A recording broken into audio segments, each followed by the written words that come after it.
just going to pull up the engraving again for those of you who missed it. You can clearly see that this is mud flood. However, in Austria, a similar kind of house, yet it doesn't appear to have been mud flooded. And it's incredible. And when I looked a little closer, some of you might see it straight away. Particularly this part, call it the citadel, is clearly reminiscent of even, let's just say, Alba Iulia on a very much a smaller scale, but still the same idea. And does that look anything like Alba Iulia? If you just closed your eyes and pretended you were in Romania instead of Austria, or those looking pretty similar. Let's see if I can drop the pin anywhere else just to make the point. And while I'm editing this, I will flash back Alba Iulia for those of you who missed that. Not a great place to drop the pin, but we can see the layers of this place. And clearly, even if this building wasn't mud flooded, it is like a citadel of sorts. There's layers, and I think they probably inherited this platform and did some renovations to the gardens, even though these gardens themselves are just dramatic, like absolutely dramatic in my opinion. Let's see here how this looks. Again, with the beautiful red brick all around. It is absolutely pristine. Look at the clock on the other side.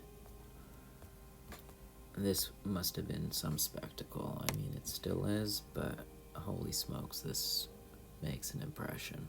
Here we go. This one's clear, and you can see, again, the red brick, which has been covered up. This does look newer. They've clearly been renovating parts of this place, but you can still see it's quite pristine.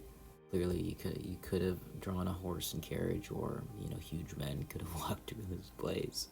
Anyways, before we venture into a more prehistoric past than typically talked about when referring to the mud flood in Tartaria.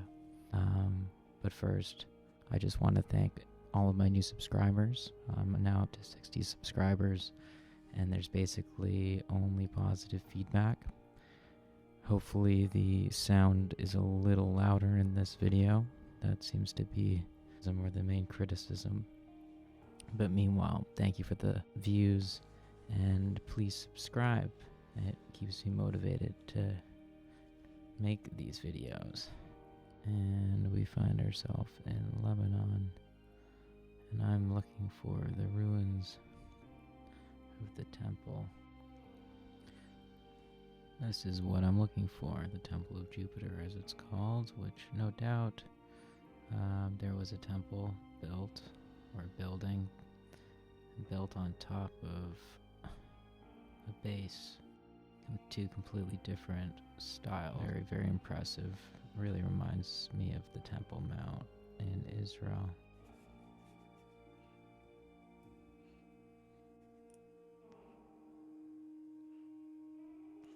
And does this look a little bit like Baalbek?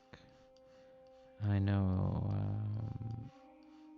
they do exist in parallel in the traditional narrative, like Jerusalem was a Roman city for sure, and they did say Herod built the temple, the second temple, and this was the walls for his temple. So they want to tell us that these walls were built in Roman times, but yet again, you just don't find them in the Roman world. And if the Romans had this technology, or whoever the Romans were, they would have used it.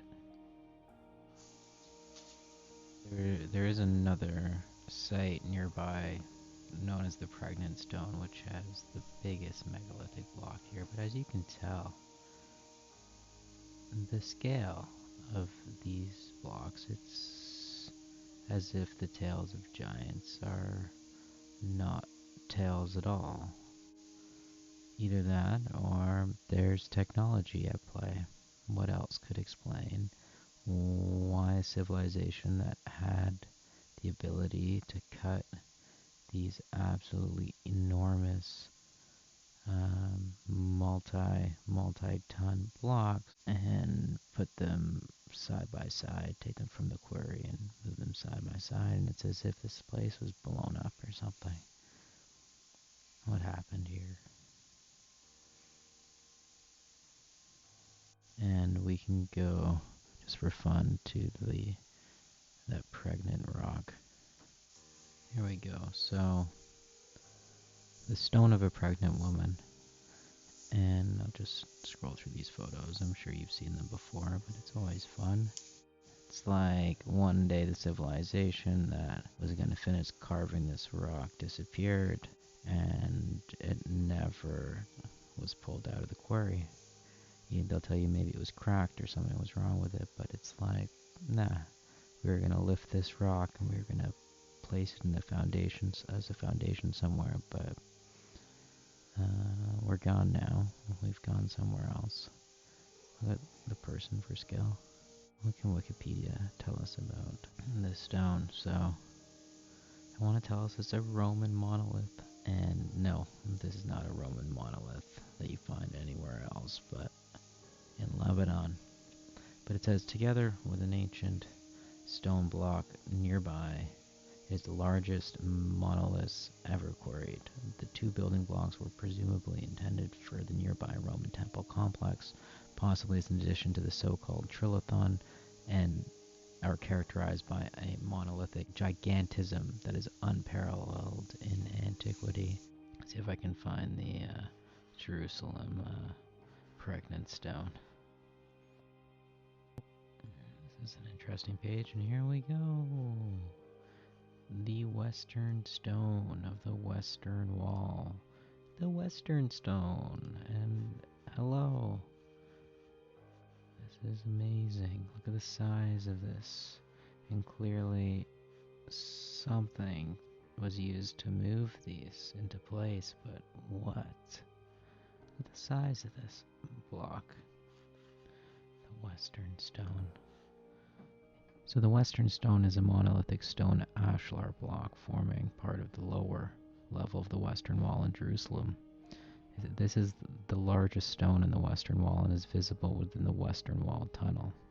It is one of the largest building blocks in the world. Here we have massive. We have the Western Stone again. Here's another view of this monster, which to me looks very much identical to the Roman temple platform in Baalbek.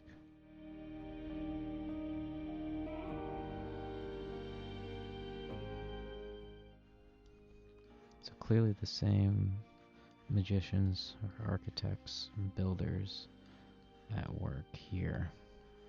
And the Romans are reusing and building on top of, not to diminish how impressive the columns are, but again remind me of the Valley Temple blocks.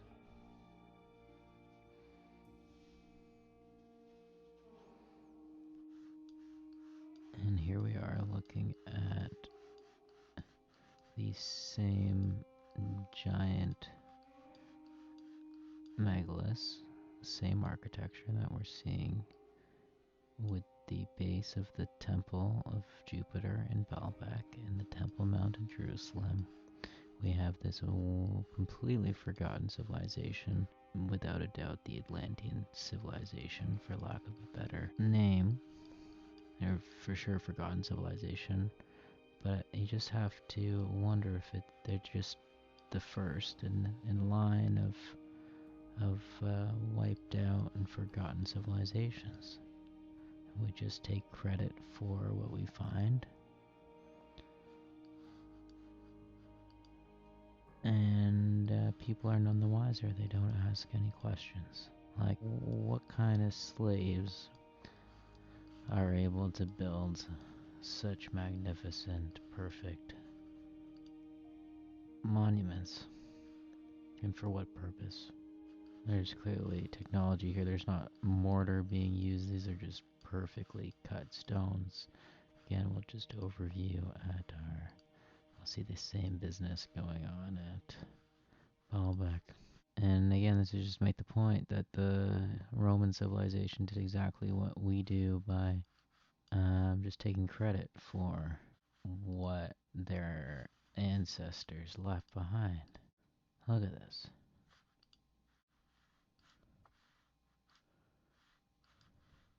And this is under Jerusalem, which is obviously a very ancient city, but just begs the question, what's underneath even our more, in quotes, modern cities? We don't know. There's underground worlds, and maybe we'll explore that on another episode of Truth Download. Thanks for watching.